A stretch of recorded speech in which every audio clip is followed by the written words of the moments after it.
பெயரிடப்படாத இந்த பெண் சூனேம் என்கின்ற ஊரை சேர்ந்தவள். அதனால்தான் சூனேமியாள் என்று அழைக்கப்படுகின்றாள். அந்த நாட்களில் வசதி மிக்க முதிர் வயதான பெண்கள் கணம் பொருந்திய ஸ்திரீகள் என்று அழைக்கப்பட்டனர். வேதாகமமும் இவளை கணம் பொருந்திய ஸ்திரீ என்று சொல்வதினால் இவள் நல்ல வசதியுள்ள முதிர் வயதான பெண்மணி என்பதை தெரிந்து கொள்ள முடிகின்றது. இந்த சூனேமியாள் பற்றிய சம்பவம் நம் அனைவருக்குமே தெரியும். அற்புதமான அற்புதங்கள் இவள் வாழ்க்கையில் நடந்ததை நாம் வேதாகமத்தில் வாசிக்கின்றோம். முதலாவதாக, மலடியாக இருந்த பல வருடங்களாக குழந்தையே இல்லாமல் இருந்த அவளுக்கு குழந்தை பிறந்தது. இரண்டாவதாக, மரித்த அவளுடைய பிள்ளை மீண்டும் உயிரோடு எழுந்தது.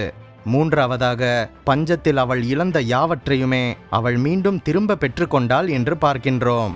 இது மட்டுமல்லாமல் வேதாகமத்திலும் இவளுக்கு நீங்காத இடம் கிடைத்தது. எப்படி இது நடந்தது? எதினால் இது நடந்தது? அப்படி என்ன இந்த சூனேம் பெண்மணி செய்துவிட்டாள்? இந்த சூனேமியால் 7 காரியங்களை செய்ததாக 2 ராஜாக்கள் 4:10 வசனத்தில் வாசிக்கின்றோம். அது சிறிய காரியமாக இருந்தாலும் கூட அவள் செய்தது அவள் வாழ்க்கையில் அசாத்தியமான அற்புதங்களை சாத்தியமாக்கியது.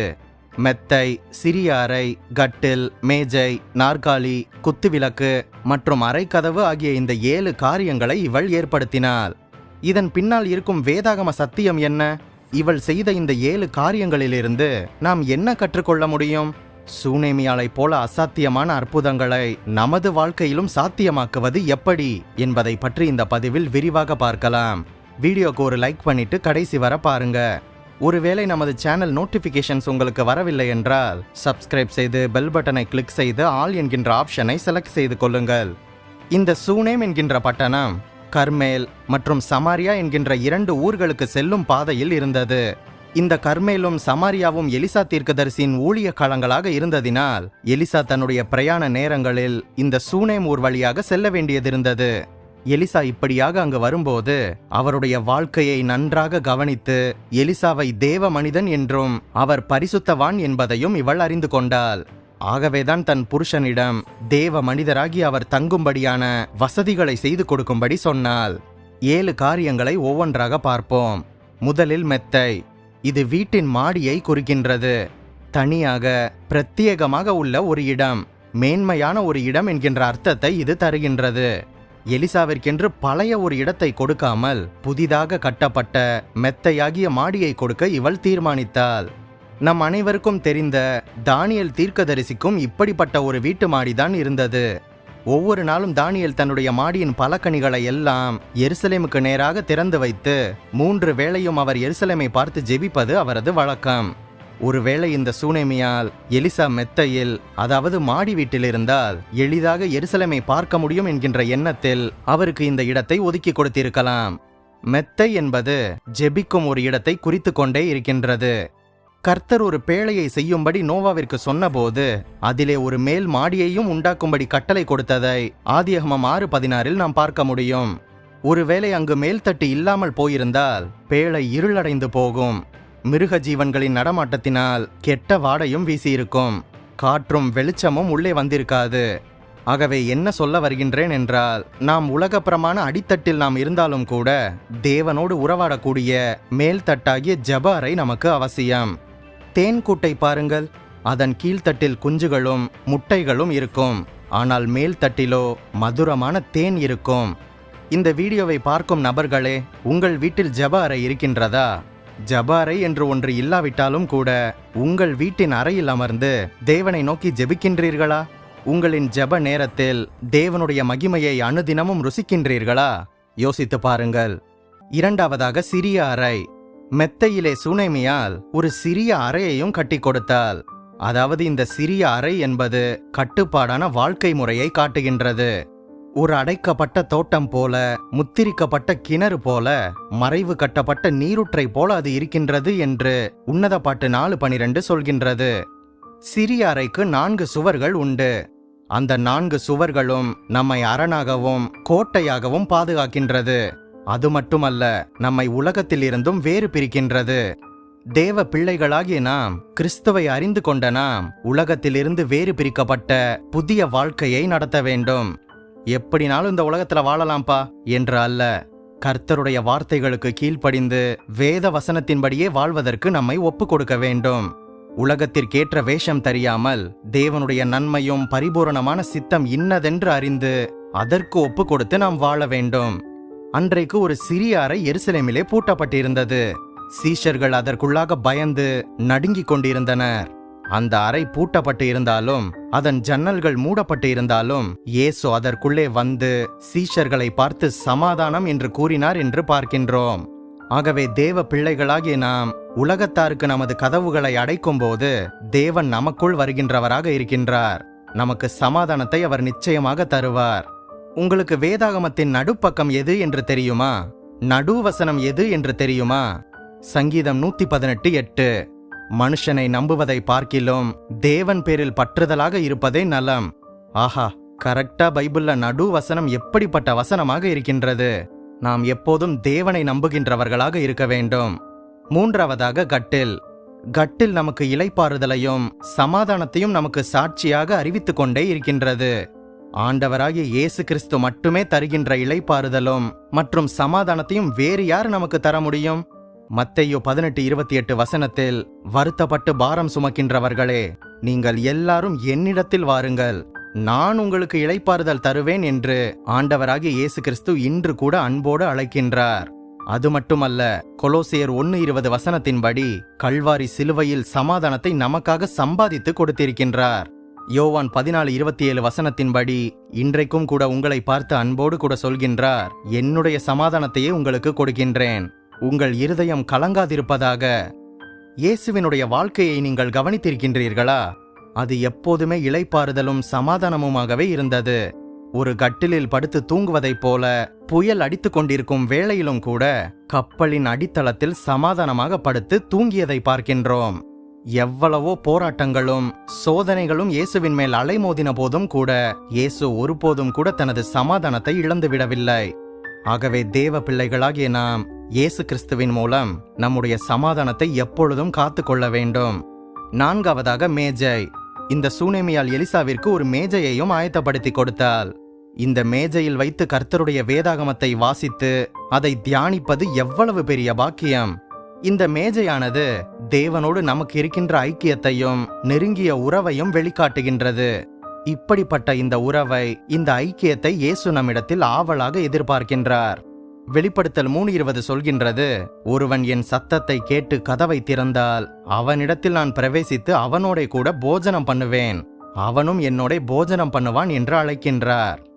வேதாகமம் உங்களுக்கு மனமகிழ்ச்சியாக இருக்கின்றதா? வேத வாக்கியங்களை நீங்கள் வாசித்து அதை தியானித்து பார்க்கின்றீர்களா? சங்கீதம் 119 அதிகாரத்தை நீங்கள் வாசித்திருக்கின்றீர்களா? நம் அனைவருக்கும் தெரிந்த தாவீது எவ்வளவு அருமையாக தேவனுடைய வசனங்களை வாசித்து அதை தியானித்தார் என்பதை நாம் அந்த அதிகாரத்தில் அறிந்து கொள்ள முடியும். உமது வேதத்தில் உள்ள அதிசயங்களை நான் பார்க்கும்படிக்கு என் கண்களை திறந்தருளும் என்று அவர் ஜெபிப்பதை பார்க்கின்றோம். வீணான சிந்தனைகளை வெறுத்து உமது வேதத்தில் பிரியப்படுகின்றேன் என்று கர்த்தருடைய வார்த்தையின் மேல் தாவீதுக்கு உள்ள ஆர்வத்தையும் கூட அவர் வெளிப்படுத்துகின்றார். தேவ பிள்ளைகளாகி நீங்கள் தினமும் வேதாகமத்தை வாசிக்கின்றீர்களா?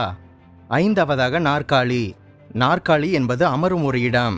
அங்கும் இங்கும் அலையாமல் தேவனை சார்ந்து தேவனிடத்தில் நமது பொறுப்பை ஒப்புக்கொடுக்கும் இடம். கர்த்தர் எப்போதுமே நம்மை அமர்ந்த தண்ணீர் அண்டை கொண்டு போய் விடுகின்றார். நம்முடைய ஆத்துமா கலங்குவதையோ தவிப்பதையோ அவர் விரும்புவதில்லை. நீங்கள் அமர்ந்திருந்து நானே தேவன் என்று அறிந்து கொள்ளுங்கள் என்று சங்கீதம் 46:10 வசனத்தில் கர்த்தர் சொல்கின்றார். தன் தலையின் மேல் ஒரு பார சுமையை சுமந்து கொண்டு வருகின்ற ஒரு மனுஷன் ஒரு சுமை தாங்கியை பார்க்கும்போது தன்னுடைய பாரத்தை சுமை தாங்கியின் மேல் இறக்கி வைத்துவிட்டு அவன் கீழே அமர்ந்து இளைப்பாறுகின்றான். அது அவனுக்கு இளைப்பாறுதலை தருகின்றது. ஆகவே தேவ பிள்ளைகளாகிய நாம் சங்கீதம் 55:22 சொல்வது போல கர்த்தர் மேல் நமது பாரத்தை வைத்துவிட வேண்டும். எவ்வளவு பிரச்சனைகள் இருந்தாலும், எவ்வளவு பாரங்கள் நம்மை அழுத்தினாலும் அதை நாம் சுமந்து கொள்ளாமல், அதை நம்மீது வைத்து நம்மை பாரப்படுத்தாமல் நமது பாரங்கள் கவலைகளை எல்லாம் கர்த்தரிடத்தில் தூக்கி எறிந்து விட வேண்டும். அவர் நம்மை ஆதரிப்பார், நமக்கு இளைப்பாறுதலை தருவார். 1 பேதுரு 5:7 வசனத்தில் அவர் உங்களை விசாரிக்கிறவரானபடியினால் உங்கள் கவலைகளை எல்லாம் அவர் மீது வைத்து விடுங்கள் என்று சொல்கின்றதல்லவா? ஆகவே நமது பாரங்களை எல்லாம் கர்த்தர் மீது தூக்கி எறிந்துவிட்டு நமது கவலைகளை எல்லாம் அவர் மீது ஒப்படைத்துவிட்டு நாம் நாற்காலியில் அமர்ந்து கர்த்தர் நமக்காக யுத்தம் செய்வதை பார்க்க வேண்டும். அவர் நம்மை ஒருபோதும் கைவிடுவதே இல்லை. ஆறாவதாக குத்துவிளக்கு. குத்துவிளக்கு என்பது வீட்டிற்கு வெளிச்சத்தை தருகின்றது. குத்துவிளக்கு இருளில் பிரகாசிக்கின்றது. அந்தகாரத்தையும் இருளின் ஆதிக்கங்களையும் நீக்கி போட்டு குத்துவிளக்கு ஆச்சரியமான ஒளியை பிரகாசிக்க பண்ணுகின்றது. நீங்களே இந்த உலகத்திற்கு வெளிச்சமாக இருக்கின்றீர்கள் என்று இயேசு சொல்வதை பார்க்கின்றோம்.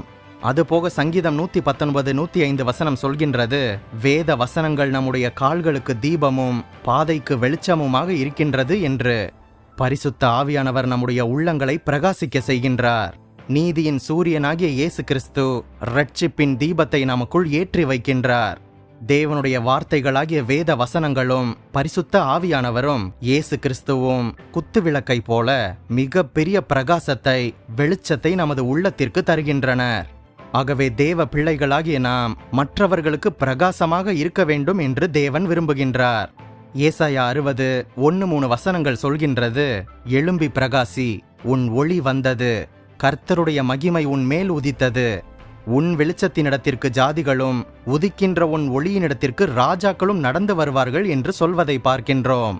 ஆகவே நீங்கள் ஒரு வெளிச்சமாக மாற வேண்டும். மற்றவர்களை பிரகாசிக்க செய்கிறவர்களாக திகழ வேண்டும். கடைசியாக 7வதாக அறைக்கதவு.